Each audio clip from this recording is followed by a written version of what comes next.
शुभ सकाळ जय श्रीराम बंधुगण मैंने आ मोर गुरुजन मानक ए रामजी सेवक तरफ छाती बरा हृदय बरा नमस्कार।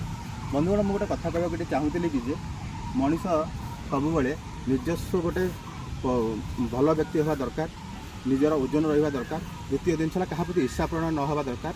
कारण मुझे ये कहूँ कि आप देखूँ जदि आपंकर निजस्व कि गोटे परिचित लोक जदि आम खुशी दुखे दुखी हो जाऊँ आलिंगन करचे कोलाघात करचे दुखे आम दुखी होचे किंतु गोटे मुद्रार परवश आप भावतु ना आप से लोक जिते खुशी रोचे आप सहित कहते आप चिंता आसी जाऊँगी टेंशन अच्छे से लोक केमी उपरको गला कौन पर गला उपरको आप घर पछे आलुआ न जली था कि अन्य घर लाइट जलुचे आम चिंता कर कनेक्शन काटिया यहाँ धर्म नुह। आप जदि आम कहार सुखरे दुखे दुखी हो धर्म वाला क्या दुखे जदि आम दुखी हवा का सुख जदि आम सुखी हाँ ताको कहते परम धर्म। यहाँ भगवान सब थाए यू आम शिखा आ सब खुशी होगी समस्त को धर्म कम रहा निजस्व व्यक्तित्व रखा यहाँ मोर कहबार शुभ मंगलवार जय श्रीराम समस्त दिन भलमय कटु मो सागे मिशुवा सब भाई और भाई मानकर चलापथ सुखमय हो ये कहबार जय श्रीराम।